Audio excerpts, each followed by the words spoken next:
It's been wonderful. We have been 3 years now married, just 3 years and still counting. Some of you know my story. When I first came to Uganda, I met a young lady who I got married to, and the marriage did not last just for 1 month. Let me put it that way. And then we went our separate ways. I traveled down from Nigeria to resolve the issue, but there was no reconciliation. The mind was made up, and so that was how I began to pursue purpose the way you see it now. I was nobody some years ago. Yes, I knew I had a part in life. I had a good parents, disciplined parents. But then my marriage breaking down had to refocus me, re-engineer me to pursue life.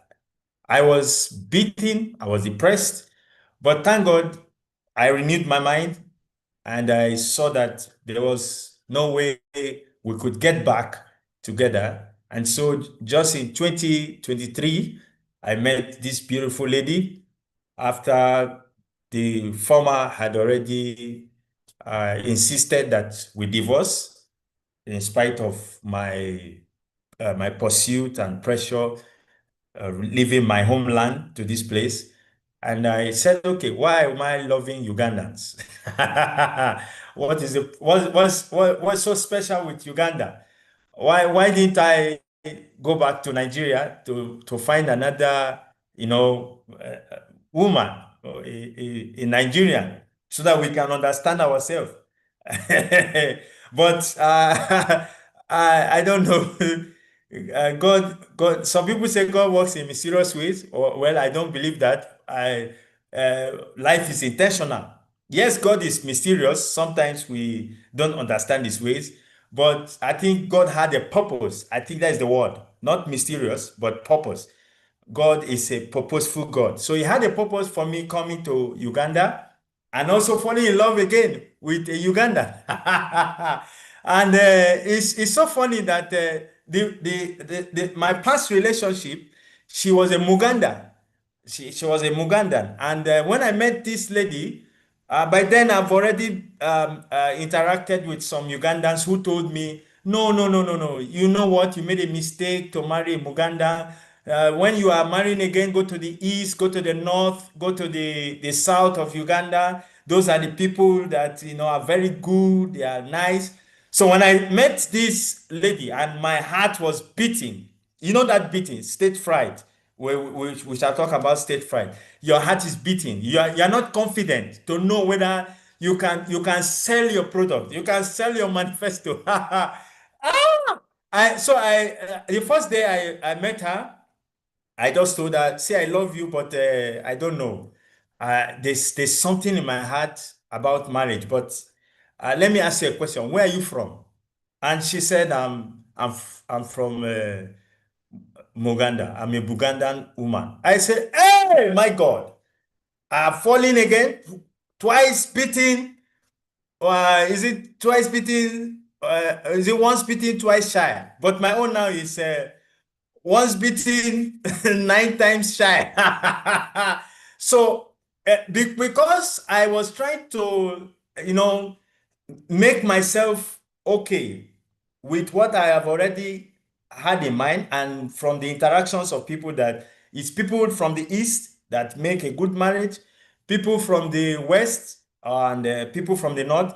So I asked her the second time, which part of, by then I didn't know much of Uganda. That was like 2021 when I met her. And so we kind of discussed, but I've not, by then, yes, I've been in Uganda for some while now, let's say like 8 or 9 years now. So by then I have not understood the geographical configuration of Uganda very much. I just know people are Acholi, people are, Iteso, people are, from Soroti, but I didn't know the grouping. So I said, you're from where? You're in Mugandan. Okay, is it close to the east? Just to cool myself down that if I meet this one and she's from the east, I have hit a jackpot and I have made it. So I asked her, where's your village? She said, my village is in Kamomboga. I said, where is that one? So immediately I interrupted. Is it close to the east? Do you share a border between the east or the west or the north? She said, no. It is in Kampala Central, somewhere along Gayaza Road. I say, my God, I have entered into, Nigeria will say one chance. And when you hear one chance, it means danger. When you hear those taxi men shouting, calling where they are going, the transportation, and they tell you one chance. Sometimes we tell ourselves, if you hear one chance, just wait for the next taxi. Don't enter that one because they can be kidnappers, they can be assassins, they can be people that eat human beings. So I said, I have entered one chance. So this one is not even in the border of the east or Kabale or wherever. She is in Kampala, middle of Buganda. I said, I'm finished. But like I said at the beginning, God had a purpose. So my heart was still beating. Even in Kamomoga, my heart was still beating. So by the time we got together, and the rest they say is history. So that is how I got engaged again to a Ugandan woman and a Muganda for that matter. And we have been having a very nice marriage. So my heart is to see that young couples coming up have a thriving marriage. If I know the things I know now, yes, even though I was not the one that walked away, but I would have, added it to making sure that yes, I become the man I was meant to be. But in any case, life teaches us evaluated lessons where we can learn and go further. So I'm happily married.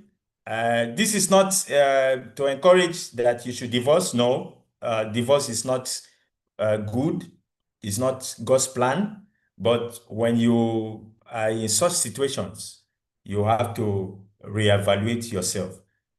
Let's go on. I hope I just shared that to encourage somebody to know that you are not the only one going through what you're going through. It may not be marriage, it may be something else, but how do you keep focus? The problem with many people is broken focus. Some people, once they have a challenge in life, they forget purpose. And I don't want you to be like that. I want you to focus, no matter what's going on. You don't have money to eat, focus. Your salary, uh, they're paying you, what they're paying you is very low, focus. What is your dream? What is your purpose? Your parents are looking down on you and saying you are the firstborn, you are the secondborn, or whatever born you are. And they are saying, by now, you should be giving us money. Focus. Because how do you focus when you have a challenge? I remember those times I was walking around Kampala Road. I was just walking around, depressed, very angry about life. In fact, I said, God, you have punished me. What have I done to you? And with my beards, I stopped shaving. I stopped shaving because I was angry that I just married just in 1 month and my wife left me. No, no, no. I stopped shaving. So I used to go to the National Library to read. I just go there to read, just to be reading. But as I'm reading there, I'm angry, I'm depressed, I'm no money, no job. I was not having any job. But one day I asked myself, what skills do I have? What talents do I have? I discovered that I was a very talented man. My writing now that some of you read my post, I was not taking writing very seriously. I was not taking writing seriously. I didn't even know whether I could write. All I knew was music. I could play the keyboard, I could sing, I was a choir master, I conduct, orchestral, 30,000, 100, 800 choir members with different instruments. That was all I knew. And then I knew I could speak because I was making trouble every time as a young boy. So, but then I had to sit down. Self-awareness. John Maxwell says that you must know yourself to grow yourself. The law of awareness. You must know yourself to grow yourself. So I saw that I had speaking, I had writing. And in fact, at the end of it, I discovered that I'm a communications person. I can act. I've acted different plays, and if you see me acting here, you will not believe. I can do many things. So I said, no, I have been called to communicate for a life change, to communicate value to people. That's how I started pursuing my public speaking career. This is just 2016, 2017. And somewhere there, I met with Coach Samuel and still on public speaking. So focus. Don't allow your problem to kill you. If it kills you, we'll continue with life. We'll just come to your funeral. We will cry a little. Some of us will fake it. Some of us will be real. Then after crying, we go and eat rice. Have you discovered that in fact some weddings you don't have food, but in funerals you must have food? Have you discovered that? There's no how in funeral there's no food. Some weddings, I've attended a wedding where there was no food. They just, cajole us, put a bottle with glass, but we were waiting till the end. There was no food. And the person got married and left. But in funeral, you must have food. So we come for your funeral, we eat, and we go. And that's the end. So you have to keep resilient. You have to keep strong. Be courageous. We are talking now about from fear to confidence, effective public speaking and communication skills. What is the goal of this presentation? Number one is that you speak fearlessly. At the end of this webinar, at the end of this session, you should be able to speak fearlessly. Don't be afraid. Command any room, get to anywhere and speak. Number two, I'm going to give you some useful tools. They are inexhaustive. You cannot exhaust them. The ones I'm going to show you here is just to help you, just because of time, because of the space we are. So I'll give you some useful tool that you can communicate confidently. Fortune favors the bold. Confidence is what will stand you out. Think about it. Confidence is what will stand you out. It's not your intelligence, it's not your education, it's not your I don't know, your relationship or your networks, but your confidence. Even your networks, you need confidence to interact with them. If you don't have confidence, you are a goner. You are a goner. Number three, to shift your mindset. To shift your mindset on how you see public speaking and communication. And number four, finally, to sign up. We have a, a mentorship coming up, 4th March, and my desire, the same with Coach Samuel, is to see you sign up for this mentorship. You don't want to miss it. So those are the 4 goals, the 4 big goals. Speak fearlessly in any meeting, in any gathering, in your presentations, and give you useful tools that you can use to communicate confidently. And then to change your mindset is a mindset issue. Public speaking is a mindset issue. Many people don't see it that way. They say, no, don't talk to me. They avoid speaking. They resist speaking. They try to dodge from speaking. No. It's a mindset thing. Just embrace it today. So that's why I'm here. At the end of today, you should be seeking opportunities to speak in every place you go to. And then finally, to sign up. Let's move ahead. What is fear? We're talking of fear. We're talking of confidence. What do we mean by fear? Fear is an emotion. You can never see fear. I don't know of anybody who says, I saw fear yesterday. It was passing Kampala Road. It was on the air. No, no, no. Fear is an emotion. It is a state of mind. It is something you respond to, especially when you view something to be dangerous, when you view something to be painful, when you see something as threat. Mark the word perceive, perceive. It is your view, your mindset. You cover yourself. That is fear. False experiences appearing real. False experiences appearing real. False examination appearing real. Oh my God. Have you ever been afraid before? Tell me what made you afraid. Let me hear you from the chat room. Let me hear you. What made you afraid? Let me see your comments. What made you afraid?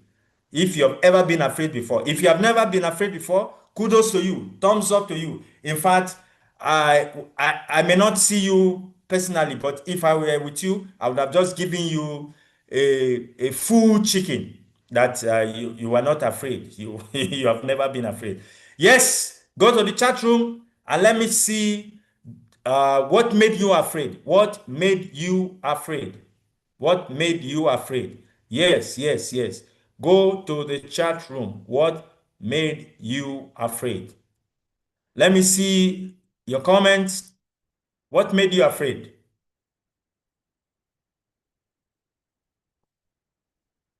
Yes. What made you afraid? Oh, afraid of change, afraid of change.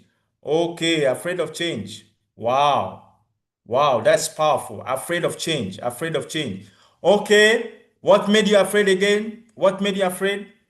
Failure. Wow, wow, wow, wow, wow, wow. Thank you. Yes, failure, failure, failure. Yes, nobody wants to fail. Nobody wants to fail. Very good. Desire for perfectionism. Oh, afraid of presenting my ideas because I felt someone else was better than I. Oh, very, very good. Afraid of the unknown. Yeah, cloud. Oh, looking at people. Okay, okay, okay. Okay, that's very good. That's very good. That's very good. Yes, yes. Yeah. Now, the next question is, was that fear real? Was it real? Go again and give me. Go to the chat room. Was the fear real? Was it real? When you were afraid of the unknown, afraid of failure. Yes, some of you will say the failure was real. Okay. But then go again and tell me if the fear you had was real or perceived. Go again. Let me see you. Go to the chat room. Let me see you. Was the fear real or perceived? Yes, yes, yes, yes. I want to see you. We're engaging. So I hope you're on this call or don't be busy cooking. Yes, it was passive. Yes, someone. Thank you so much, Kobel. Yes, thank you so much. It is something I created in my mind. Thank you, Charlotte. Oh, that's right. It was passive. Thank you, Josephine. Passive. It was not real. Okay, very good. Fear, we have all agreed, even those that have not typed, we have all agreed that it was perceived. So it is a state of emotion. It is something you feel. It is something you perceive. And many times it's not real. Apart from the times maybe you write an exam and you have the fear that you're going to fail. Those that sometimes is real because maybe you didn't prepare well, or maybe the lecturer was a tough lecturer and he was a sadist. Do you know those lecturers that they always make sure you fail? No, they tell you A is for my grandfather. So that means you can never have an A. Then they tell you again, B is for my family. So that means you can never have B. Then C is for the people that are my friends. That is C. Then those of you, let my people go, like the Israelites telling the Egyptians, let my people go. Those are the people that have D. Those are the people that will have the E's and the F's. So you are afraid because of the lecturer. He has made himself tough. So you knew you were going to fail because you are not his grandfather, so you couldn't score A. You are not his family member, so you couldn't score a B. You are not even his friend, close. You are not close to the lecturer, so you knew C was nowhere. So you were afraid that you will either get a D, an E, or an F. So you knew you were going to fail. And that is the African education. So, but in general, in the broader perspective, fear was something that you perceived. What is confidence? It's a feeling also that you have, just like fear.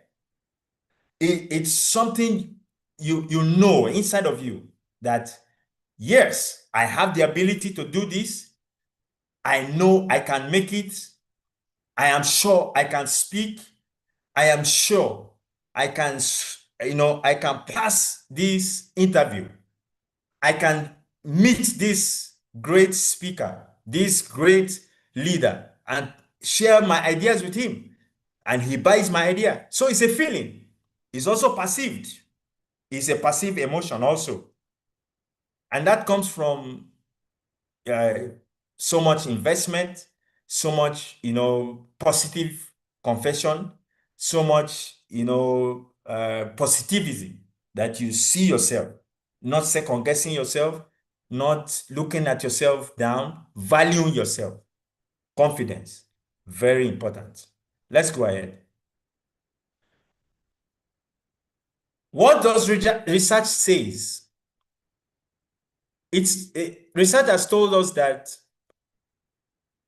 about 98%, if let me just be conservative, let me use 98.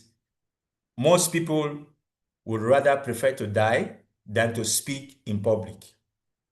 Now, some who try to speak in public, they have what we call performance anxiety. They stand on the stage and they begin to fidget. Have you ever found a man, very responsible man? Maybe they may not tell you, but if you are close to them, they will share with you. But you, as an audience, you may not know. You find a man, very responsible. He's on suit, he's on coat, 3P suit, 2P suit, 1P or 0P, whatever P. He's wearing it, but then he's sweating inside. The AC is on, everywhere is cold. In fact, rain is falling. People are catching cold, but the man is sweating. That is performance anxiety. Let's take it further. There are others that even pee. They pee on their boxers or on their pants. Sorry to use that. They pee. Why? Performance anxiety. They're afraid to speak. There are others also, just calling them to speak, they begin to have Parkinson. They start shaking. Have you ever even experienced it? On a normal day, you don't shake, your hands don't shake, but you begin to shake. Why? Public speaking, communication. Some others, they get there and they begin to talk nonsense. It's not what they prepared. And they just start talking. People are wondering, but this man is well dressed, this woman is well dressed. What's the problem? She has forgotten what she's supposed to say. Performance anxiety, glossophobia. That's the English word. For those of you who don't know glossophobia, the anxiety you have. So, because of that, some people prefer to die than to speak. Their preference. Imagine somebody likes to die than to speak in public, to show you how powerful public speaking is. So think about it. Why do so many intelligent professionals fear speaking? Why? Number one, cultural conditioning. This is a very serious thing. We are, especially here in Africa, we are cultured in a way that you shouldn't speak out. You shouldn't be confident. Let's leave alone when you are born. You see a newborn baby Very confident child.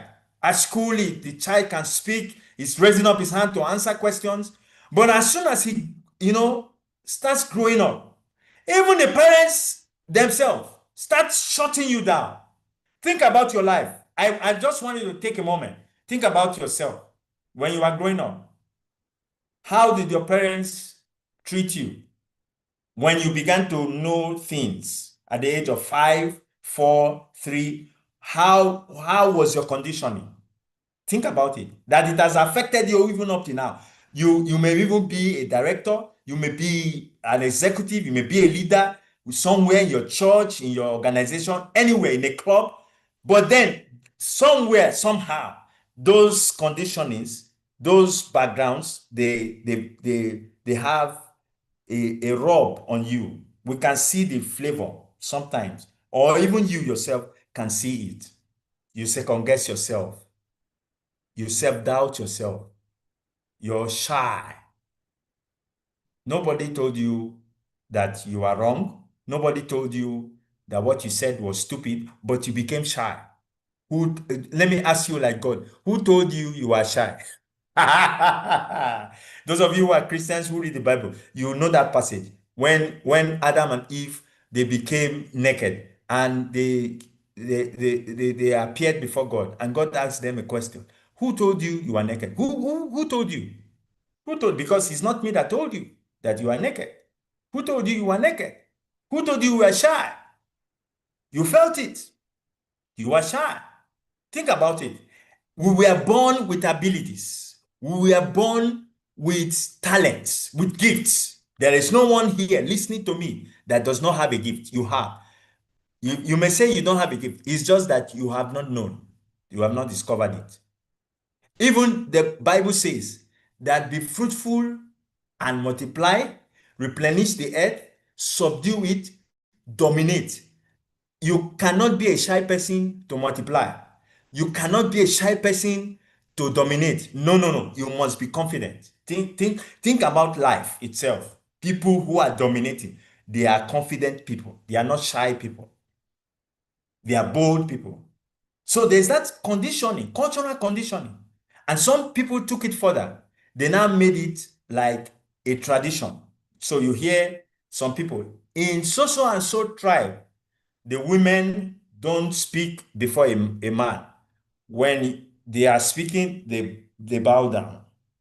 That's how it is. I grew up in a church where they used to tell the women, even their husband, not to look at them eyeball to eyeball. I'm telling you.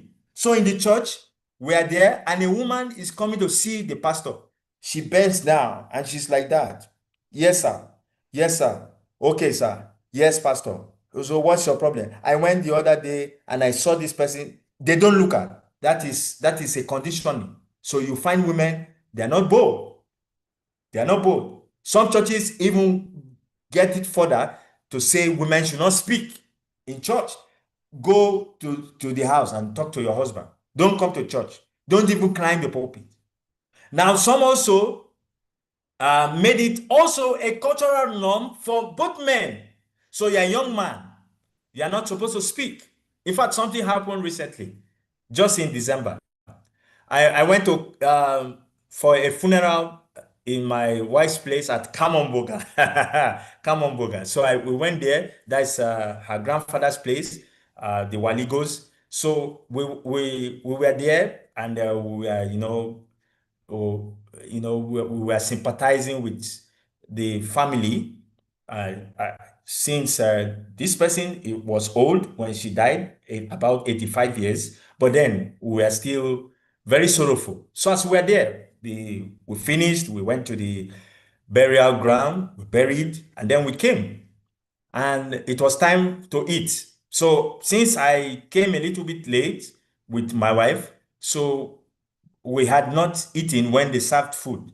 So my father-in-law said, oh, they should bring food for us. And then her uncle, we were all there at the table with our aunties. So we were at the table. Nobody was talking.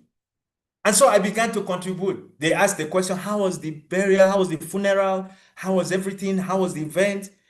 So people were contributing, the elders. Oh, this one went well.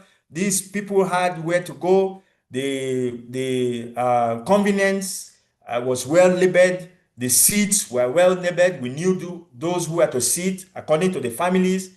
And then I began to contribute. And my wife said, no, no, don't talk. These are elders. No, she was telling me, don't talk. So I didn't understand, but I was contributing. And they were answering me, responding to me. Now, when we got home, my wife told me, in Buganda, you don't talk when the elders are there. I said, what do you mean? I'm a married man. So I'm before the elders. It's not that we are. I don't know how to put it. It's not that we are talking things of tradition. The father is a Her father is a clan leader. I'm not talking about tradition. They are asking a question. How was the event? Everyone is contributing. The convenience was this good. People had where to sit, and me, I had to contribute. And you're saying I should not contribute. I should stay there. I say no, no, no, no, no. So you see the cultural conditioning that somebody is saying you should not talk, even when they are asking a question. That thing comes to your mind. No, these are elders. Don't talk. So you keep quiet. Maybe they are waiting for you to contribute to hear that this Nigerian man that came to marry our daughter, let's see whether he has some little sense. Let's see whether he's confident. Let's see whether he can talk. And then I don't know, perhaps it's a test, and I keep quiet. And they say, this one. All Nigerians are timid. That's what they will conclude. Or they just conclude that men are like that. Or they look at you and they say, this guy, are you sure he's taking care of my daughter? Or are you sure this woman can do very well in the office? That is how people are judged in the office. You have a meeting, your boss is there. He asks a question and you are keeping quiet. You say, he's my boss. Oh, everybody, they are executives. They are in the top management level. So don't talk. No, no, no, no, no, no, no. That is a wrong conditioning. Self-doubt, hesitation, anxiety, your mind is beating. You're overthinking about yourself. You're supposed to take an action, you don't take it. What else? Fear of judgment. Oh, Charity will say this about me. Ruth will say this about me. Jacob will say this about me. Mr. Livingstone will say this about me. Let me not talk. And you keep quiet. Forgetting of words. That's how some people don't want to speak. They have fear. Fear of sounding foolish. Have you ever been there? You don't want to be booed. Ooh, boo, ooh, ooh. Have you been on campus before where you have some guys very stubborn? You just make a comment, you give your opinion. They start saying, ooh, ooh. They are trying to say what you said is foolish. So because of that, you don't want to be booed. If you don't have them here in Uganda, in Nigeria, we had them on campus. In fact, just raising up your hand to say something to the lecturer, they start, you have not even said anything. They start saying, boo, boo, boo, boo. So you get afraid, you put it down. So that's why you don't talk. Many a times, some people want to contest for election in the guild's presidency, the student union government. You have those guys, they station themselves somewhere and they say, now is the time for Coach Samuel to give his manifesto. He is contesting as the president, the guild of Makerere University, and everybody is clapping. And then Coach Samuel comes, great student. Oh, woo, woo. Then he forgets his manifesto. Those guys. So because of that, you are afraid of speaking. Have you seen those women? They are afraid of walking because those guys are there. When you walk, they start booing at you. Even though you're very beautiful, you have dressed very well, but there's something that makes you afraid that you don't want to pass in front of people so that they don't boo at you. Fear of being misunderstood. Stage fright. Those are the things that make you. Now, you are not alone. I read the Bible. I'm a Christian. So if you're any other faith, well, I'm a Christian. So I use some of my case study from the Bible. In fact, when I'm reading the Bible, many times I look for communication. I have a lot of notes, a lot of books I'm writing, and I get my case studies, communication from scriptures. The books I've written, many of them have been from scriptures, communication. So I read the story of Moses. Now, Moses had the same problem that we are facing. So you are not alone. He had the struggle of identity. Many of you, you are afraid to speak because you fear, being seen as unqualified. You have identity crisis. You want to be like so and so. You want to be like Coach Samuel. You want to be like your friend because they speak well. You want to be like them. So you have identity crisis. So there's that question: who am I? The feeling of being unqualified. Somebody said in the chat room that there are people better than I. That's a fear. Number two, who are you? The feeling of intimacy. You know you are created by God, but you can't really understand. Is there really a God? Where is he? I don't understand him.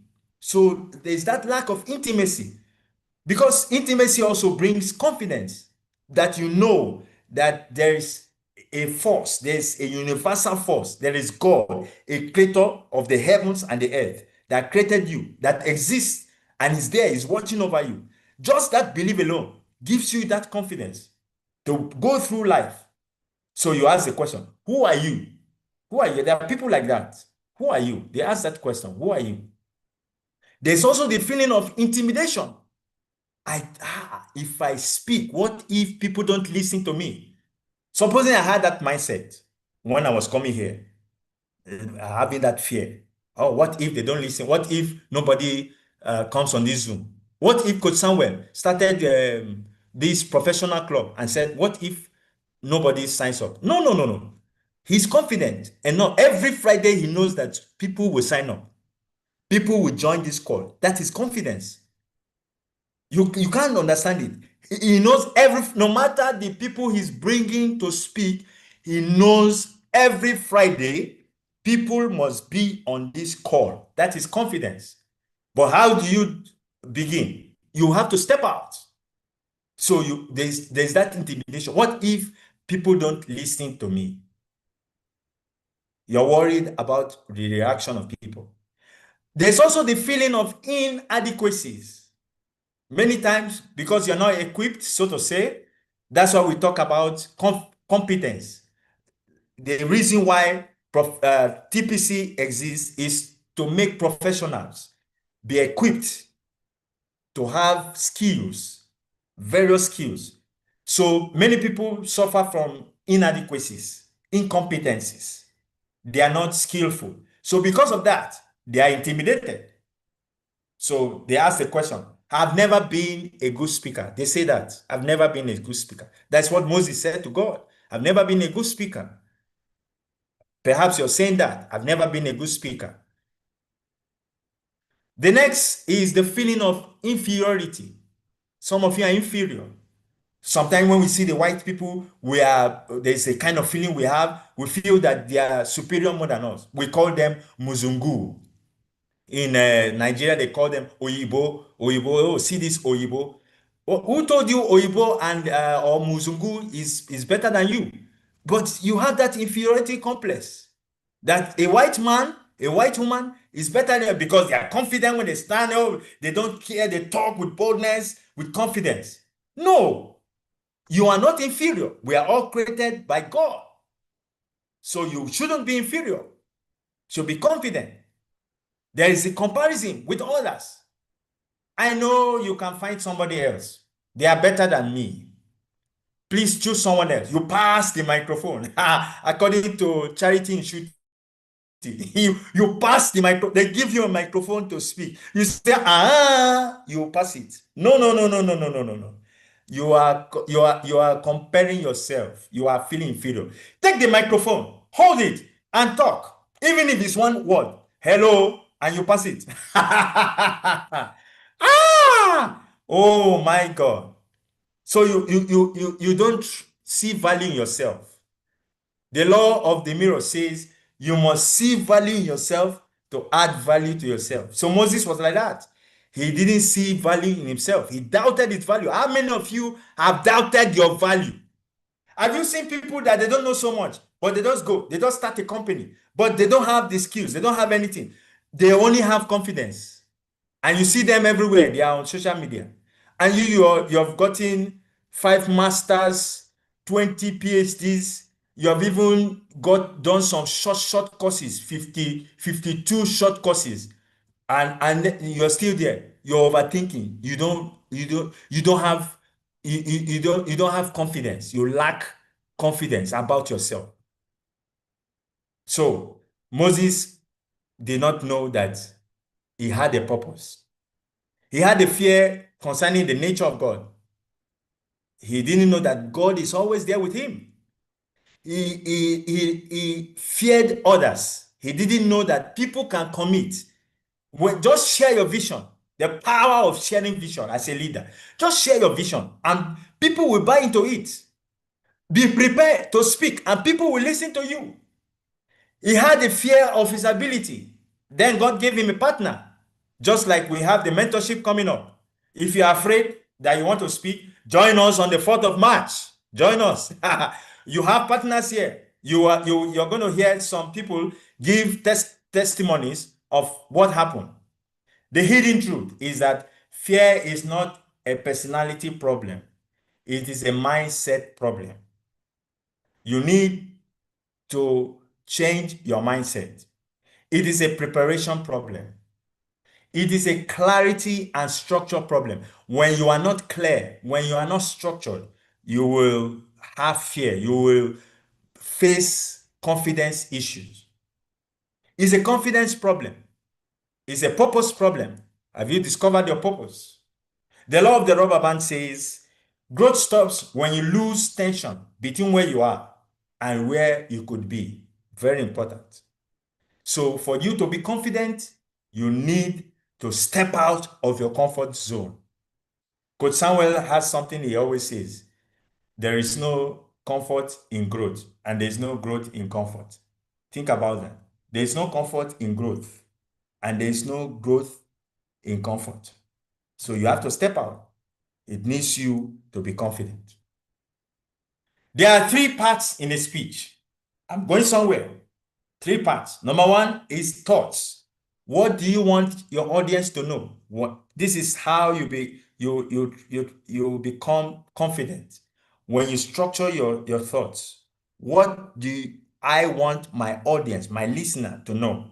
3 questions you ask yourself. Number 2, what do I want them to feel? Emotions. You need to add emotions to your communication. Number 3 is what do I want them to do? Action. Thoughts, emotions, actions. Very important. Very important. Take your audience from the know-how to the do now. Some other people will even add it vision side. What do you want them to see? Do you show them? Do you give them vision? Do you use props? Do you use visuals? What do you want them to see? But these 3 are very, very key. Thoughts. What do you want them to know? What do you want them to feel? What do you want them to do? Aristotle added this ethos, your credibility. So it gives you confidence that when you're speaking, you can share about how credible you are, your achievements, your experience, your position. That gives you confidence when you're talking to any audience. So you can use ethos, sharing your credibility. How credible are you? They want to know. Your audience, they are asking 3 questions. Is he competent? Competence. Can he help me? Can she help me? Number 1, that's credibility. Can I trust her? Can I trust him? That is compassion. That we're talking now for emotions. People don't care how much you know until they know how much you care.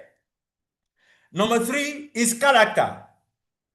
Can I trust her? I thought of compassion. Does she care for me? Does he care? Now, character is, do I trust her? Have you found many leaders, many speakers, they have been good, but once they go through a character issue, is everywhere. People begin to bash them.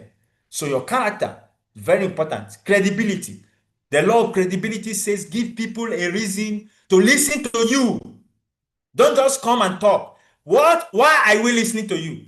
There are 5 levels of communication. Number one, the lowest level is requirement level. That is the position. So what is your credibility for why we should listen to you? Ethos. Now, logos has to do with persuasion, emotion. I mean, logic. How do you persuade people? Through your logic. The head. Statistics. That's where we talk about presentations that have data, that have numbers, that have all those statistics. So, logos, your words, how do you persuade people? Ethos, logos. Now, pathos is where you appeal people with your emotion. This is where every speaker needs to develop themselves. How do you connect to your audience? Leave alone ethos, your credibility, your achievement, your experience, your position. Leave alone. If you're using position to make people to listen to you, then you're wrong. You're wrong. That's the lowest level. Position is the lowest level of communication, of speaking. Connect to people. Connecting cares. When you care about people, you connect. Caring connects, and connecting cares. So connect with people. Ethos, pathos, and logos. Remember, thoughts, emotions, and actions. Let's go ahead. Now, I just felt to share something about how you can introduce yourself confidently in any gathering, any place you find yourself. Now, you use this framework: the name, the role, the value. Your name, your role, and your value. So, number one, your name, it should be clear and confident. My name is David Asanga. Very clear. Not people are saying, what do you say? Dovo. No. They didn't hear you. Should be clear and confident. Have you found those people who they don't like their names? So they are always ashamed to mention their name. Well, I don't know about you, but me, I'm confident. I like my name. So you should like your name. No matter what name you're bearing, you should like it. No matter. Be clear and confident in saying your name. Number two is your role. What do you do and your function? I help communicators. I help marriages to be transformed. I communicate for a life change. I had this written down in my diary somewhere for a long time. I communicate for a life change. Very simple. I communicate for a life change because I saw I was called for communication, whether it is acting, writing, speaking, whatever. Public speaking for me is just a journey. It's not a destination because I can speak about anything. As I'm growing, I'm becoming a thought leader to speak in a particular subject. So I'm not just speaking on communication now or public speaking. I've grown now to speak for marriage, to singles. I've gotten that credibility that okay, now I can speak for marriage, I can speak to singles. Now I'm growing in leadership. That one day I'll become a thought leader in leadership. I speak for ministry. I'm into ministry as a Christian, as a minister somewhere in the church I worship, or wherever in the Bible school. I'm a minister, so I am a faith man. I speak for faith. So I know that I'm called for communication. What about you? You can carve out your niche. You may be one thing, you may be two, you may be three, but don't be everywhere. Start somewhere. Because Samuel is a finance man. He started from finance. He started from accounting. Now he's into career. Now he's into public speaking. He's into business. He's into different things. So you start from somewhere, and then people begin to know you, and then you grow, and to the extent you become an authority. That man is speaking. He talks on leadership. He talks on so many things. So what do? What's your function? I communicate for a life change. Simple. That's I wrote it down. I communicate for a life change. So whenever I'm speaking, whenever I'm writing my books, whenever I'm acting, if the time comes for me to act a play, whenever I am maybe saying something funny, whenever I am what again? I'm singing because I'm a music person. My goal is to transform, is to change lives. So I communicate for a life change. What's your value? What's your value? What's your role? What value do you bring?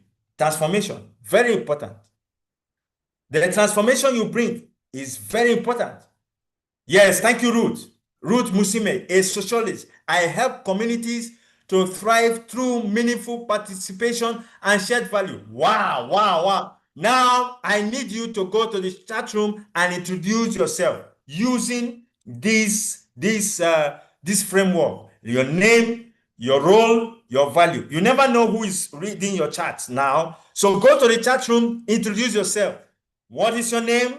What is your role? And what is your value? Now, what are the example? You can have an example. For example, you can say, my name is Juliet Anderson. I am a customer experience specialist.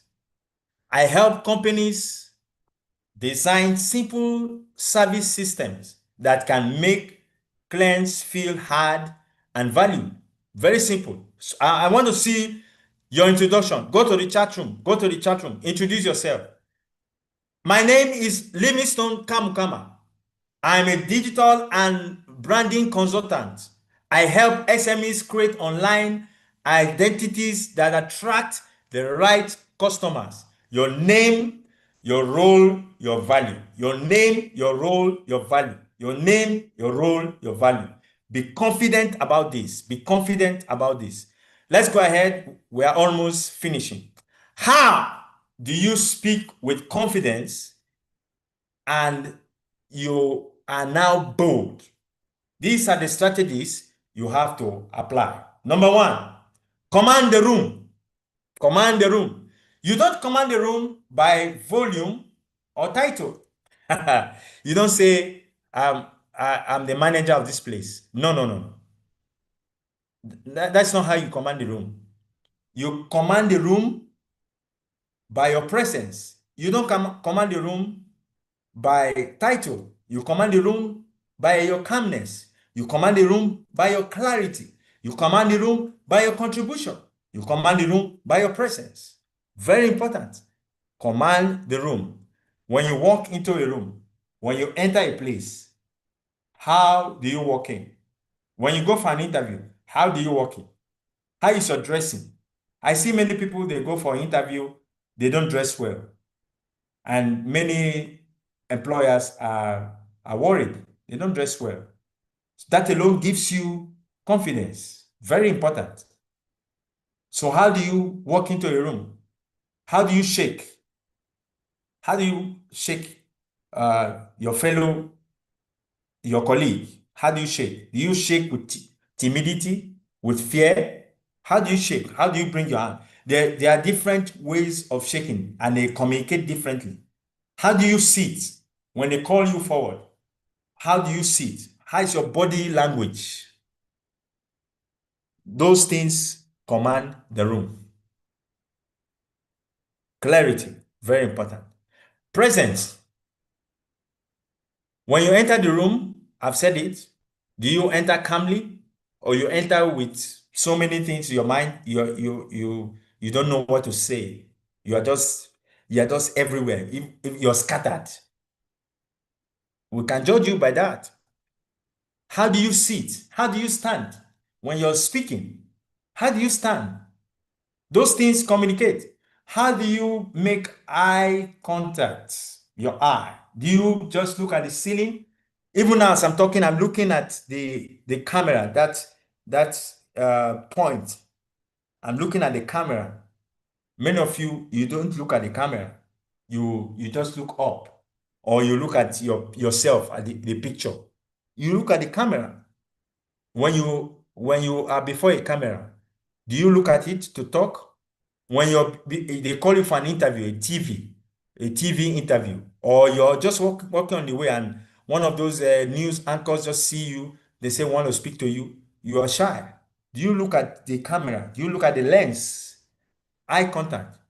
Presence says, I belong here. You're trying to tell people, this is where I belong. That's confidence. The next is pause. When you speak, what gives you confidence is the ability to pause. There is power in pausing. Take a moment and pause whenever you are speaking. Take a moment. Think about what you want to say. People watch you to see how structured you are, to know that you are thoughtful. Remember thoughts, thoughts, thoughts, ethos, pathos. You think before you speak. Instead of saying, you can pause. These days, people fear silence. When a room is silent, when a speaker keeps silent, people begin to wonder, what's the problem? No, no, no. Don't rush to speak. Yes, you have the time. They have given you a time, but don't rush to speak. Be calm. Be collected. So think about what you want to say before, during, and at the end of your presentation. Allow your listeners to assimilate what you're saying. Allow your listeners what you are saying. Allow them to assimilate. Pause is the greatest weapon you have. It is your superpower. A well-timed silence has more eloquence than speech. Many people don't know that. Think about that. A well-timed for 1 second, for 2 seconds, not so long, 3 seconds. People are pausing. You're thinking. You allow people to think. Seller. Pause, ponder before you say the next thing. I will show you how you can use pauses. Why do you have to pause? It shows you are clear. You speak with clarity. It shows you sound confident. It shows you are making an impact on your audience. It shows also you are grounded. You are prepared for your presentation. You pause. Very important. There are different kinds of pauses. This is just a one-time session. If you want more, join the mentorship on the 4th of March. Join the mentorship. We will have time with you. You will be able to express yourself. There are many benefits. I'm going to show you. You even do your videos. You tell people who you are. Be confident about yourself. So the different kinds of pauses. We have the think before you speak pause. Think before you speak pause. This is a pause you use before your presentation. For example, they have called you to speak and you just came to speak. Rather than saying to your host, thank you for inviting me to speak, and blah, blah, blah, blah, blah, and all the rest of them. You can, if you don't have stories to tell, you don't have statistics to use, you don't have a startling statement, you can just pause, smile, look at your audience, and then you say, today, my topic I am going to deep dive is from fear to confidence, effective public speaking and communication skills. What is fear? That alone, you have won your audience. You have grabbed their attention in just 30 seconds, in just 60 seconds. Rather than fidgeting, yes, you're dealing with nervousness, but you don't have a story. Everybody else, they have called your name. Let's welcome Anderson. Let's welcome Amos. And they're clapping for you. Some people are even booing at you. Then you just come, you pause, you smile, look at everywhere. Take a very comfortable position. We are talking of presence now. Command the room. Take a position and you look, you smile. Then you say, today, I'm going to speak. Then you take it away. Think before you speak, pause. The next kind of pause is let that sink in, pause. That is where you make your audience to assimilate what you're saying. You say, you can even use the word, let that sink into you, and then you keep quiet for some seconds. That is the sinking pause. Then we have the before the punchline pause. You have a very strong punchline you want to say. Men are stronger than women. Or you want to say there are more divorces in today's marriages than in the 1800s. It's a punchline you want to make. And then you see it coming. So you can make a punch before you make the punchline. You say, now I want to say something very important. And then you pause. Did you know that there are more divorces in this generation than in the 1800s? You keep quiet. That is before the punchline pause. You have just said the punchline and everybody keeps quiet. Did you know that out of every Ugandan, there is one suffering with poverty? 2.5 million people are suffering with poverty and malnutrition. That's the punchline. Before the punchline pause. Ooh. The next one is the change of thought pause. This is when you want to transition to another, point. So you're changing your thoughts. So that is the change of thought pause. You're in the transition. So you let everybody, sink in the next thought you want to transition. Number one, number two, and then you say, now I am going to talk about this. That's a pause. You make a pause. It makes you sound confident. And then the final is before you end your presentation pause. Before you end, you say something powerful. You bring a summon, an action, a call to action, and let it sink with them. I have many things to say, but I'll be running up now. We have another way you can make yourself speak confidently. This is what I call the agenda awareness. Before you speak, ask yourself, what is the purpose of the meeting? Is it an interview? Is it a board meeting? Is it a church meeting? Is it a mosque meeting? Are you going to the mosque? Is it an occasion? Whatever. What is at stake? What is at stake? What do the people need to hear from you? What is at stake? Speak into the agenda. Don't just make your points random. There's a book called Death by Meeting. I've been looking for that book. Somebody recommended it to me, but the title of the book is Death by Meeting. There are people that attend meetings, and at the end of the meeting, you are just fatigued. You are tired because everybody is just talking. At the end of it, there's no structure. There's no conclusion. The meeting is just everybody is talking. There's no agenda for the meeting. So when you go to a place, have a structure. Are you the one calling for a meeting? Let the meeting have a structure. Are you calling for an event? What is the other program? Speak into the agenda. You're not calling for a women's program and you're talking about children. No. You're talking about politics. No. What is the agenda? What's the agenda? They're inviting you to speak in a PTA, Parents Teachers Association, for your child, for the children, and you're going there to talk about marriage. No. What is the agenda? You have been called to a boardroom for a meeting with your supervisors, with your fellow colleagues, a team meeting. What is the agenda? Your CEO is there. Your supervisor is there. The executive is there. The managing director is there.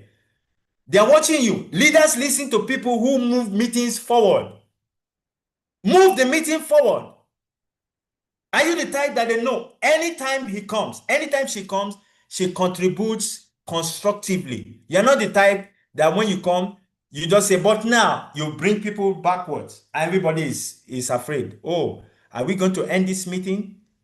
You're just everywhere. Speak into the agenda. The next is be concise. Have a compelling introduction, 30 to 60 seconds, and a memorable conclusion. Make one point at a time. Keep it short and stupid. Keep it short and simple. Keep it simple and straightforward. Very important. The KISS principle. Someone said, I couldn't reduce it to the freshman's level.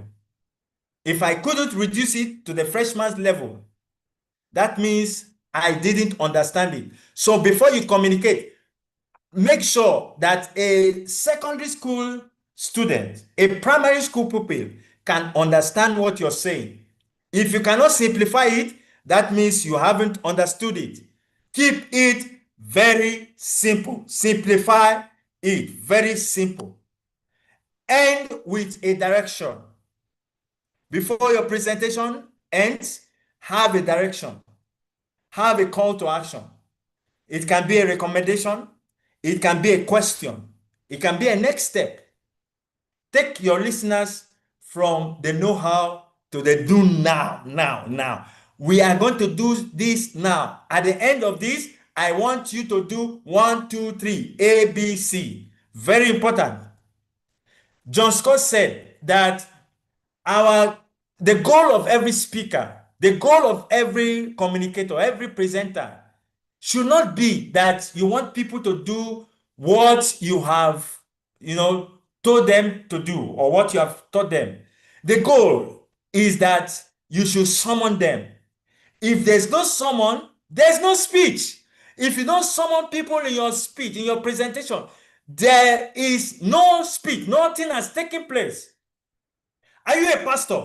You are speaking and you have not called people to action. You are speaking about prayer. You're speaking about responsibility, civic responsibility, why people should vote, why people should stand up for as good citizens of the country, and you just finish your speech and you go away. No, you have not summoned them. Summon them.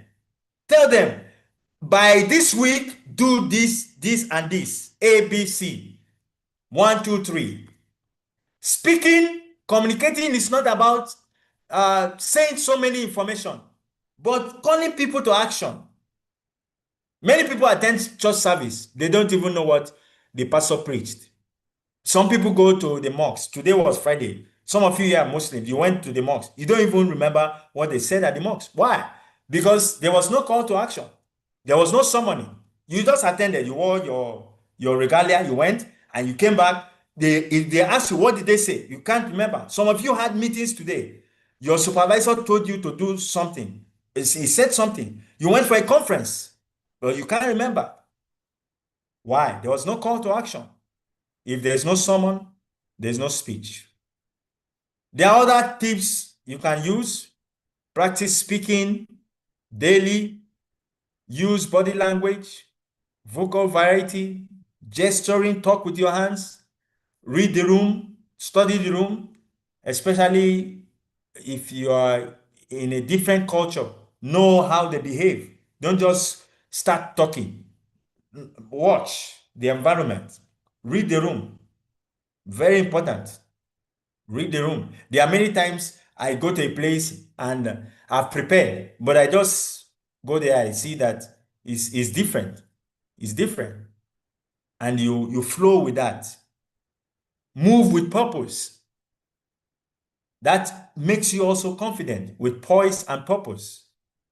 Own the moment.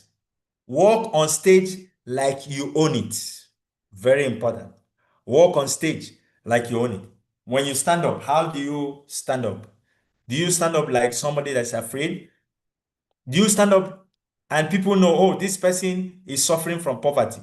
Even if you have not eaten for 5 days, don't allow your audience to know. Stand up knowing that the future is great. The future is bright. Stand up. Own the moment. Know your strengths and weaknesses. The law of awareness. What are your strengths? Communicators connect with themselves. They know themselves and they know their strengths and weaknesses. Now, this means that you know what you can do. You are not everywhere speaking. Coach Samuel is about finance. You can't see him talking about engineering. That is not his strength. He may have a little knowledge of that, but you can't see him going on LinkedIn talking on or TikTok talking of engineering. No, no, no. Know your strength. Know what you're called for. Invest in yourself. Read. Some people don't like reading. Like today, I locked myself somewhere and I was reading. I shut myself from the internet. I just came in when it was almost time to just put the flyer out, and then I locked myself inside, shut down. Most of us, when they told us the internet is locked, we were itching. You need time with yourself. Many times, I'm telling you, you need solitude. If you spend time with yourself, you can discover yourself. You be amazed the words, the thoughts that you bring out. Some of these things, this presentation, some of them I didn't just read them. I just sat down. I said, okay, this is what I want to say. I just sat alone. I just stayed. I sat down with my laptop and I began to type. I said, okay, this is what I want to say. I had other presentations that I can just wing it and come here and bamboozle all of you. No, no. I had to prepare. Prepare. Preparation too is very important. Don't take your audience for granted. Prepare. Coach Samuel told me this for like 2 weeks now, before the flyer was even designed. He told me this, and I began to prepare. I went somewhere. I took myself somewhere out of people. Somewhere I just went there. I stayed in an office. I just stayed there and began to work. Now I woke up in the night. I stayed till like 3 a.m. I didn't sleep. I was preparing. I was with myself. My wife was sleeping. She was like, I will sleep. I said, no, no, no, no. I was preparing. What do I want to say? What is my anticipation? The law of anticipation says, if you cannot wait to say it, the people also cannot wait to hear it. So you have to prepare. So I sat down. Now, by the time the flyer was out, I already knew what I want to say. We were just there playing around with topics and everything. Prepare, invest in yourself. They locked social media and everybody is crying. Even when there was no social media, I see people with their phone. There's nothing, they're just looking. Can you live? Yes, they say we should be visible, very good. But can you do away sometimes and just be with yourself? Think with yourself. Know who you are. Reflect on who you are. Make your creative juices come out. Just be alone with yourself. Be alone. Nobody there. No social media. Go offline. No call. Maybe you can leave for anybody who wants to get to you to call you. But just be with yourself. 10 minutes, 5 minutes, 20 minutes, and you'll be shocked. You'll be shocked. Seek opportunities. Pray. That's how you become confident. I will not take away the spiritual. Life is spiritual. Coach Samuel shared with us that one of the presentations, how they went to office and a particular lady just died at the moment. Life is spiritual.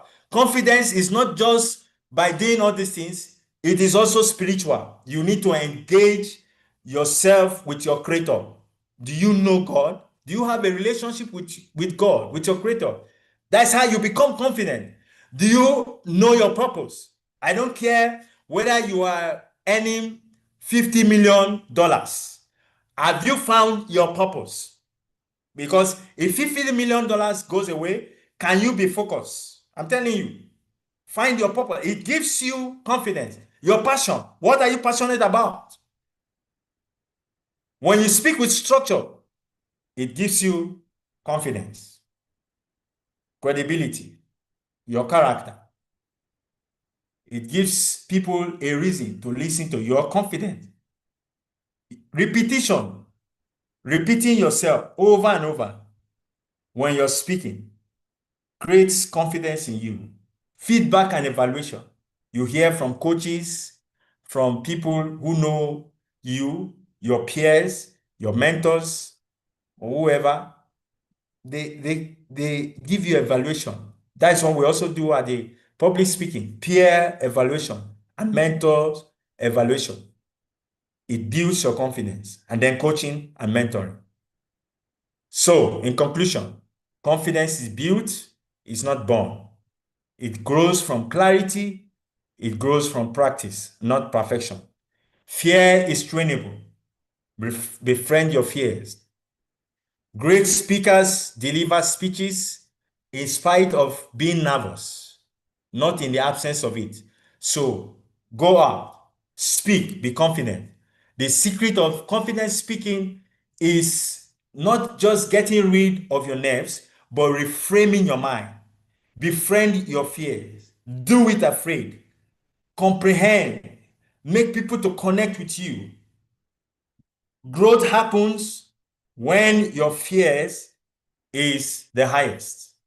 Do it afraid.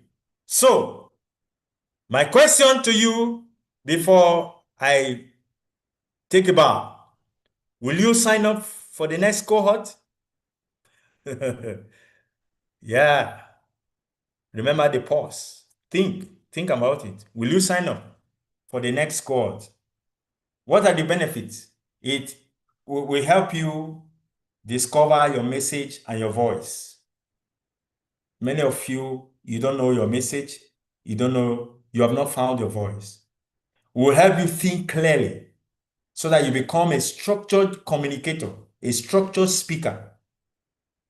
You structure your ideas. You're not everywhere talking. You have structure, paragraph. You are giving your speech structurally.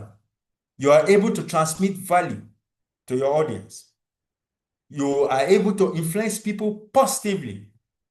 You are able to lead with your voice and with courage. And also, when we are graduating, we give you an opportunity to speak. When you find your message, you do it, you stand before the camera and you speak. You tell people what you do. You introduce yourself to the world. And another opportunity is that you're giving a platform to talk before, to moderate sessions, even in TPC. Very important. So there's no need to say, I'm not going to sign up for the cohort. When is it? 4th of March. And what is the fee? 450,000 Ugandan shillings for non-members. And then for members of TPC, it's just 300K, $80. So you can pay in installments. You can reach out to us and we'll give you details. The early bird ends 15th of February, when you have just come back from Valentine. Woo! So you cannot forget early bird. Those of you that say, oh, I forgot.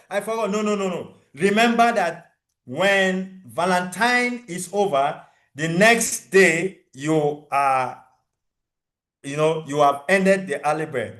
I've done trainings before and I put early bird and somebody calls me. And some of them know what they're doing. Some of them, some of you are very smart. You call, the early bird is over. In fact, the day of the event, you call. Is this so and so? Yes. I want to come for the event. I saw that it was 400. Yes, but now it is 450. Early bird was 400. Oh, I didn't know. I thought the early bird was today. Eh? Today? No, no, no. Now remember, Valentine, Valentine, Valentine, that is when the early bird will end. So when you finish your loving, loving, loving, loving, loving, you come the next day, no, Valentine is over. So you can pay in installments and then you are good to go for the mentorship. One person with confidence and courage is a majority. I leave you with those words. One person with confidence and courage is a majority. So what is holding you back? What is holding you back from communicating, from speaking with boldness? God has not given you fear. He has given you boldness. He has given you sound mind. So, on this note, I will hand over to Coach Ruth to take us on. She will give testimony, and then any one person she can call, they'll give their testimonies of their experience during the call. You can see them, they're wonderful people. In fact, God blessed us with women. Myself and Coach Samuel, we were blessed among women. Blessed are thou among women. So I don't know the men, whether you don't want to speak. The women are taking positions now. There is a statistic saying that women are rising in high level leadership. The men are playing video games. The men don't want to work. The men are there lying down on the bed, and women are going to work. No! Men, rise up, speak with confidence, and let's take this world and change the world. Thank you, thank you, thank you, thank you, thank you, thank you. Wow, wow, wow, wow. What an amazing session. I have even earned myself a title. You called me Coach Ruth. What enriching content. Thank you, Coach David, for all these nuggets. They are no longer nuggets. This is real flesh. So everyone on the call, let's appreciate Coach David for this amazing session. I realize my background, my light is very poor, so I request to put the video off. So let us appreciate Coach David for this amazing session. You know, in this world, we all need this skill of being able to express ourselves confidently. Every professional needs this skill. Yes, Coach David uh, put out a flyer for the training, but I request Charity to help us attach the one with the link where people can be able to register in the comment in the chat. And while Coach David was speaking, we had some comments about these are people who introduced themselves using the structure that he gave us. We have Charity. First of all, we have Amos Roy Okulo. He said, my name is Nambi Jowan. I'm in fashion. Charity Nahabwe says, Charity Nahabwe, Supervisor, Commissioner, Domestic Taxes Office. I love to groom leaders to take up spaces in the marketplace, in the business world, to influence cultures in those spaces.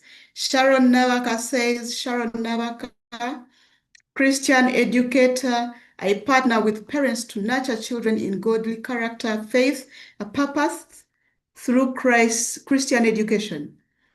Juliet says, I am Naigaga Juliet, passionate professional secretary. I love supporting fellow secretaries, administrators to thrive in their day-to-day services. Harriet Ariam says, Harriet Nasozi Ariam, I am an accountant. I help to bring clarity to organizations, financials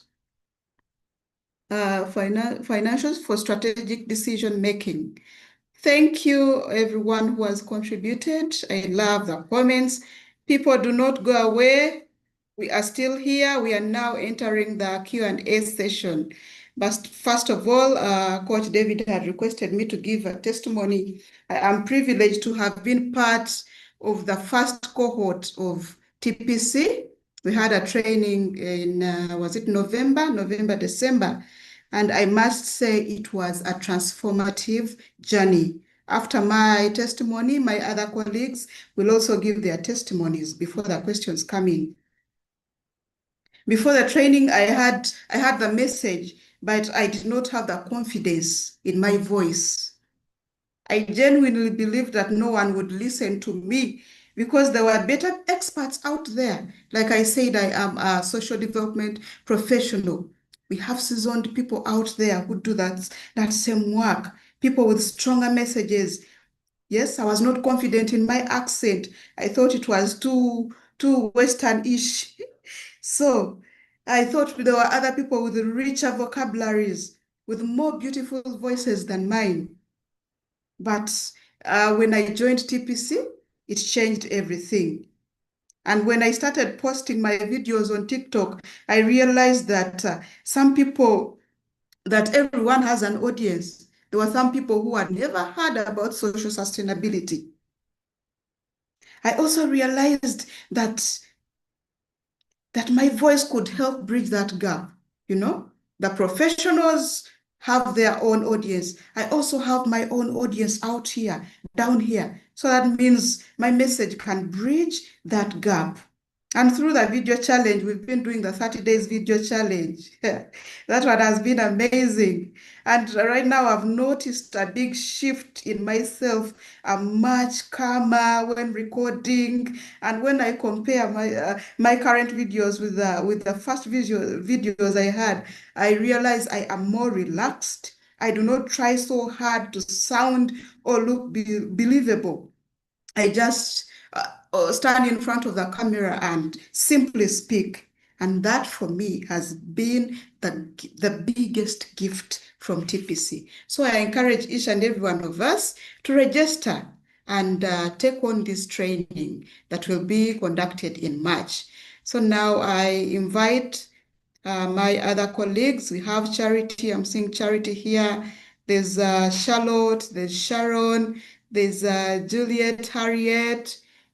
Whoever is ready, raise your hand and tell us your experience with TPC. Then after that, we shall go through the questions. I've seen some few questions here. Let me first see. There are some two questions here. Someone was asking, Claire Jambo said, how do you become a member? Maybe in your closing remarks, Coach David, you'll go through that again. Yes, I think that was it. That was the only question. So let me have my colleagues. I don't know, Coach David, whether you'll be calling on one by one or, yeah, I see someone with a raised hand. Charlotte at Rinda, kindly unmute and tell us your experience. Thank you very much, Ruth. I was glad I met you. My experience with TPC, at first I did not have the message. Unlike Ruth, who had the message, I did not have the message, and I did not know that I had whenever I was speaking, I had maybe to first write down something, and I would always see people speaking with clarity and confidence. Like Coach someone has said, like Coach Asanga has said that for you to speak with more confidence, like you have to be structured. And so there was no structure in my speeches. I was always all over the room, and so that always created the fear within me. And I did not also know how and when to pause. So I would want to speak and speak and speak. And most of the times I would use what. Yes, now they are coming in, but they are not like the way they used to be. All the time, like the pauses, those other words that you can add in before you speak. I don't know if you get me, like the words of or every time you keep adding in another word. So I was able to deal with that. Then the other thing that I got was able to catch up with professionals, people of different professions, get to know what they do, and that is a network also. Networking with your friends, with people of the same caliber, and you get to know how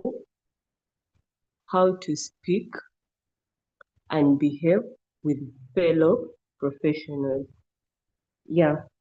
So my urge to you all is, if you want to really unlock your potential and maybe get to know your purpose, because this is not just public speaking.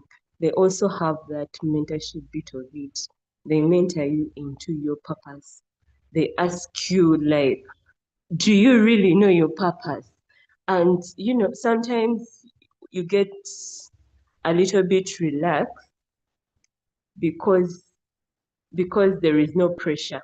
And you be like, God, let me pray about it. God will tell me my purpose. God will show it to me eventually. But eventually, until when? But these are the mentor who push you hard, and then you have to think through.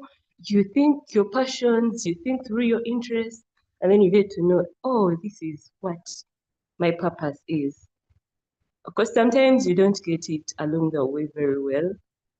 It is not that clear, but as you go on putting it together, like putting together the boxes, you eventually get clarity on this is really what I'm meant to do. Yeah. And so if you want to unlock your potential and, say this is it, please join the next cohort, which they have said is in March. Yeah. Look up to the banners and get more details. And then you will be able to learn to speak with confidence and impact. Thank you very much. God bless you. Thank you, Charlotte, for that testimony. Charlotte is passionate about young girls. So let us have the next one, the next person. I think it is Charity. Charlotte, you can now put your hand down. Yes, thank you for putting the video on. Your lighting is very good. Thank you. I'm so happy to be here. I hope I'm audible. Yes, My you name are. is Nahawe Charity. I work with URA. Why I joined this public speaking and mentorship program was because I had applied for a promotional job, and when I entered the boardroom, I froze. I don't know what happened that day. I froze, and I did not get the job. And as a person, I've always been a very confident person when I speak before people, whoever it is. So it made me think probably I need to meet someone or meet a team that can then mentor me into being a better speaker. Because sometimes you may think, oh, I'm very good at something, until probably you get a hiccup and then need help. So I joined this group. It was a 5 weeks journey. Many of us are corporates. Many of us don't have time. We are juggling between family and work and so many other things that we have on our plate. But why I like this mentorship program is because it's online. We had probably 80% of it online, and then we had 2 physical meetings where you'd now present before your fellow peers. So your peers would actually evaluate you, as well as the coaches, that is Coach David and Coach Samuel. And the beauty about it is that many of us are very quick to seeing the negative. Whenever they'd ask us, what have you learned? Or how do you feel after a presentation? Many people would rush to talk the negative. Then Coach Samuel always said that, well, how about the positive? What positive thing can you take? What do you think you felt good about? And you begin to see objective feedback to you. One thing I had is that I have the charisma, I have what it takes to stand, but the issue was structure. So with the 30-day video which we had after the graduation, I've been posting videos as well, as doing on leadership. I love to lead. I love to groom leaders to take up spaces. I feel that many of us can actually be leaders, but out of fear, we step back. And so I was doing a 30-day challenge. I began with book reviews on leadership. Along the way, I began a King series, and I was looking at it in line with the kings in the Bible. And I began with King Saul, and next will be King David and the rest of them. And one of the things I also like is that at the end of it all, one of the things that came up was, because I was on LinkedIn and on TikTok, that actually who are in Kamol, if you know what I mean. They don't like your videos, but they actually watch you. And I've seen many people tell me, oh, I've been seeing you on LinkedIn. Oh, I've been seeing you on this. And it has created visibility for me. Yeah. I've had more people liking my, my videos. I've had more people connecting with me on LinkedIn. The other thing about this mentorship program, why it is different is because we have coaches who actually follow us up. And we ask them questions and they give us feedback that is really, really needed. It is relevant for us. I'll give an example. The time when I felt that the King series was really very simple, I was like, Coach Samuel, I feel I'm doing this King series, but it seems very simple. And he told me, but you see, that's what people need. You shouldn't complicate, this King series. People need to understand. Yeah. And so this and the other beauty about it is that this was the first cohort. You're now welcome to come to the second cohort. I believe that by the time you finish it, you will not be the same. Of course, the third thing is the networking. When I joined, I will testify to this as well. My friend Charlotte told me about it. I was hesitant, but then when I listened to the YouTube presentation that Coach Samuel did, I got on board, and it hasn't left me the same. But also beyond this, they have what they call Transformational Professionals Club that we are all to be a part of. The moment you get in line with this mentorship program, and then you become a member of that TPC, you even get to learn more, you get to interact more, and you get to grow with like-minded professionals like you. So I invite all of you, if you can make it this time, it will be on 4th of March. Don't miss the opportunity, call as many friends, and above all, discover your purpose. Discover who you are really created to be. Some of us are women empowerment. When we're doing this mentorship, we got people who love girl child development. We had people who like social development, like we're seeing Ruth Musime. We have people in different, then we had, of course, Harriet, who's good in financial literacy, myself, who loves leadership and women empowerment. Also, as I conclude, I need to finish. I had a concept called Come Alive, which began in September last year, but I had not yet come alive, if I know what I mean. It was a smaller group, but then when I came to this mentorship program, my coaches told me, and even my teams, they told me, why don't you now begin up a YouTube channel? I believe very soon we shall have a YouTube channel to share and interact with each other, able to study together. And the theme behind it is for really women, but men are also welcome to listen in.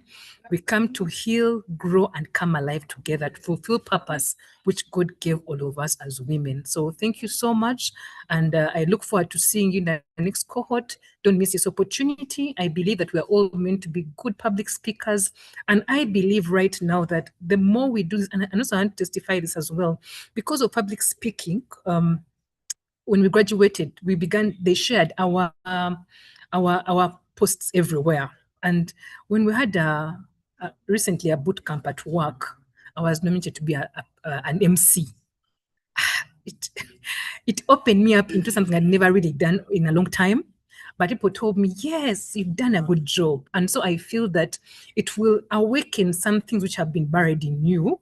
You begin to see yourself in a different light than you've been seeing yourself. So I urge you, if you can, please be a part of it. And I believe at the end of it all, you'll not remain the same. I believe all of us have not remained the same. And I urge all of us, 4th of March, be a part of it. I thank you. Over to you, Ruth. Thank you, Charity. Who else would like to share their experience?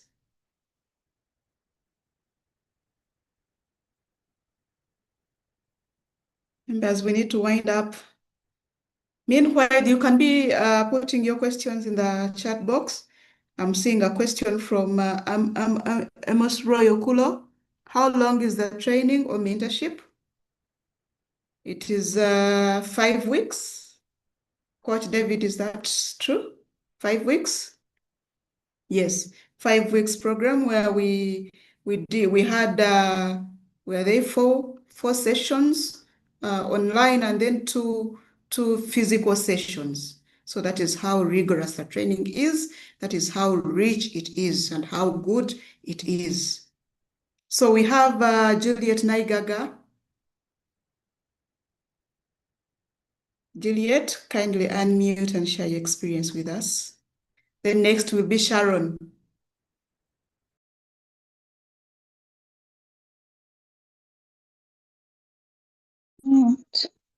Oh, thank you so much. I'm Naigaga Juliet, as I had introduced myself earlier. TPC, I've been connected with it. I started with following YouTube for Coach Samuel for a long time. But since I joined this club, I am changed. I have taken up spaces that I didn't know I would. I have connected, I have interacted, I have met, I have shared with the people from different professions, not only my profession, but people of different professions. And I keep learning from them. I keep sharing with them. I keep connecting with them. 4th March 2026, the public speaking and communication mentorship will be kickstarting. As Coach David has said, registration is open. I will be part of the cohort. I am the team leader for that cohort and ready to meet, share, and interact with whoever will be part of that cohort. Thank you so much. You see, Juliet has already booked her position. She is the team leader, the class representative. Thank you, Juliet. I believe Coach David cannot wait to have you. Okay, next we have, was it Sharon? Sharon, kindly unmute and share with us. Thank you. Hi, everyone. Thank you, Ruth. Let me try to be brief because I have something to do. So when I joined TPC with Signature Speaker, I was from Bible College. I had just finished my final year, and in final year, they normally teach us about systems, how to, if you want to start business, building wealth. So I had this dream in me, but I didn't know how to bring it out. So it taught me, joining TPC taught me that just because you know something doesn't mean that you know how to do it. Because I was this kind of person, I saw people doing what was inside of me, but then I was afraid that they are better than me. So why should I bother doing it? So at some point, I was going to look for people who are doing what was in me and just serve or support them. But TPC and Signature Speaker, they gave me a formula on how to present myself. And with this challenge, it has really helped me. It has given me the opportunity not to be afraid, because before I didn't believe in myself. I used to compare myself to others. And I thought I have to know everything. I thought I have to be perfect, but I'm learning that there are things I'm going to learn along the way. I'm going to perfect along the way. Then also I got to learn that growth happens while doing, not before starting. So if you're afraid and saying that I'm not going to do this right now because I need to first be perfect, you're not going to grow. You need to push yourself. I mean, you need to present yourself. The videos may not be that quality, even your voice, but each and every day I'm perfecting. I'm like changing. I'm making corrections. I'm not yet there yet, but I'm trying my best at least to make corrections. And then the other thing I learned, even when I feel uncomfortable, I must show up, because there is no growth in comfort, and there is no comfort in growth. So this journey has been amazing for me, and I'm looking forward to continue even supporting, even serving where necessary, so that I can continue growing, because growth does not stop. You need to continue growing and growing and growing. And some things don't make sense the first time you listen to them, but you keep on listening and they will make sense later. Thank you. Wow, thank you, Sharon, for that amazing testimony. We have Harriet, Madam Harriet on call. Do you want to share with us? Members, kindly put your questions in the chat box, or you can raise your hand up. Okay, yes. Madam Harriet, kindly unmute and share with us. Thank you so much, Coach Ruth. It's been a privilege to be on this call this evening. I've been blessed to be here. It's been a good milestone for me to have done that course between November and December, that 5 weeks course for public speaking and communication skills mentorship program. So what I learned from there that really helped me is that, like many of you have spoken, I joined the program when I was kind of in a confused state, having abruptly left a workspace. I was feeling a little lost, a little full of self-doubt, a little feeling like I don't know what next. So I was in that space of confusion. And as I was in that state, that's when I saw the flyer and I happily joined. And it's one of the things that helped me to get a grip of things, to get back on my journey to knowing what I want to do with my life. So I found a lot of clarity there during the mentorship program. One of the things I learned was that everything rises and falls on communication. I think it was Coach David Asanga who would say that a lot. Everything rises and falls on communication. And also we discovered the types of speakers that are there, being avoidant, resistant, acceptance, and seekers. And I discovered that personally, I'm quite an avoidant. I was quite an avoidant speaker. In this opportunity that has presented tonight, I'm one who would have happily declined and not picked up the opportunity. So I'm very happy and already saw this is evidence of the changes that have happened in my life. So these days when an opportunity presents, I'm happy to go with it. I already have a few things that I'm working on, and I'm very happy with that. And so in brief, I've been helped to be more confident, to have more clarity on my purpose, and to be more convicted that I have a voice for the world. Everyone is waiting to hear what I have to bring on the table. So I'm very grateful to have done it. I highly, highly recommend it to anybody out there who needs to take part in, who wants to build their self-esteem, their confidence, their communication skills. Please join this. You'll not regret it. Thank you very much. Over to Wow. you, Ms. Bruce. Thank you, Madam Harriet. This is amazing. Coach David, Coach Samuel, you can see the positive impact that you are making out there. You are already fulfilling your purpose on this earth. And I believe even us that have gone through your hands, we are going to fulfill our purposes. So we still have 24 people on the call. What does that show? Even when it is past time, it shows that this has been amazing. This has been enriching. Kindly put your questions in the chat box. I do not see any questions, or you can unmute and ask your question. Kindly put up your hand and I will call upon you to ask your question or to give a comment. If not, then we can call it an evening. Do we have any questions? Some that have been there, I think, have been answered in the chat. Coach David, can we conclude? Because I can see it is way past time. Okay, thank you so much, Ruth. Thank you, Coach Samuel.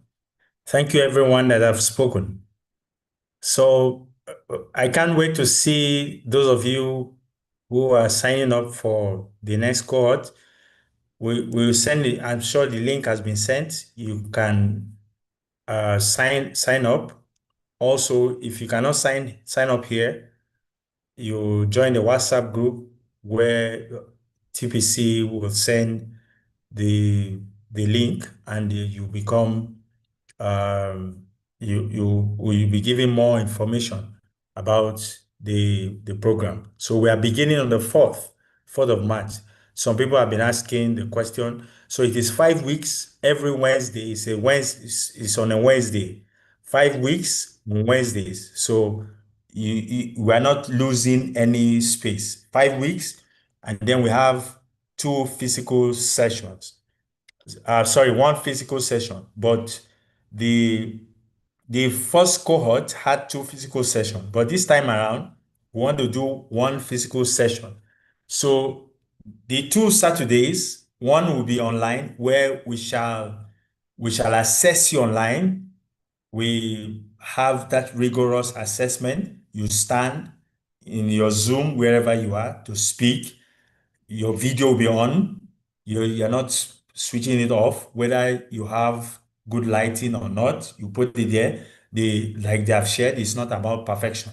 So you present and we assess you, because Samuel will be there to assess you, myself, and even some of the new, I mean, the cohort that just finished. They are now mentors by default. So those of them who are chanced will join us to assess you.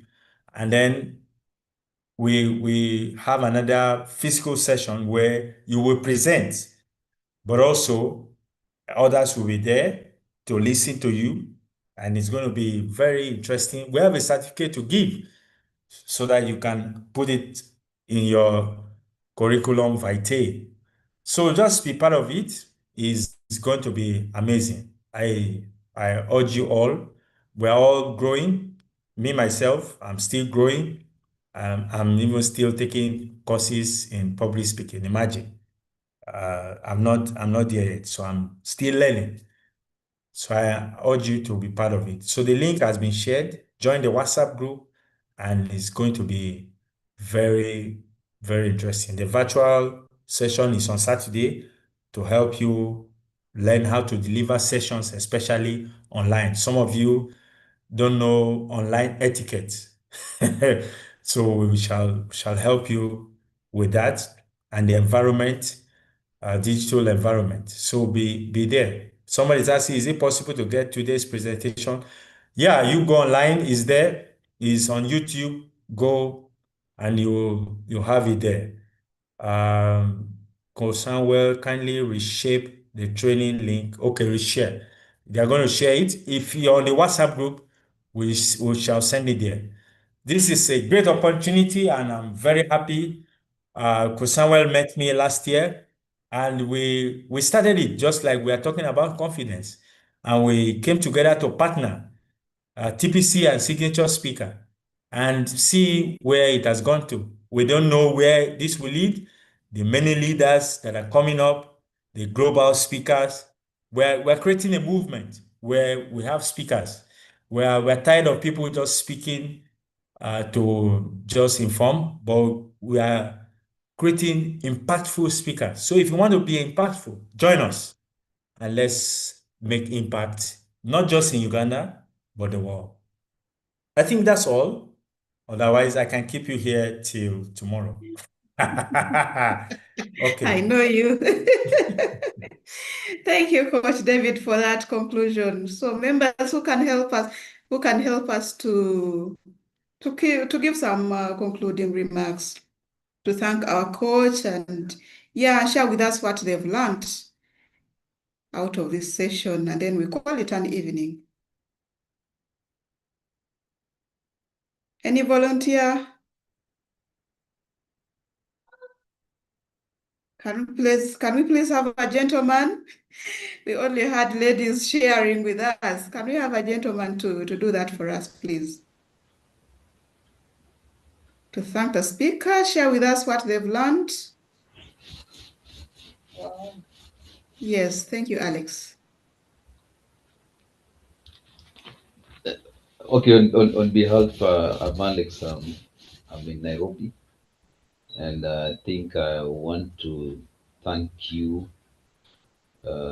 organizers of these talks that are there every Friday, and specifically for today on public speaking.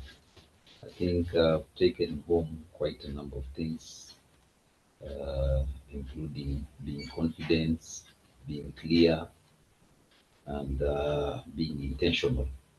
So, on behalf of those who have been on the call, let me take this opportunity to thank you, Coach David and Ruth, for this session. God bless you, and we hope to meet you again next Friday. God bless you. Thank you, Alex, for the amazing concluding remarks. And the 22 people who are still on this call, may God bless you and may you have a lovely night. Bye. See you on Friday.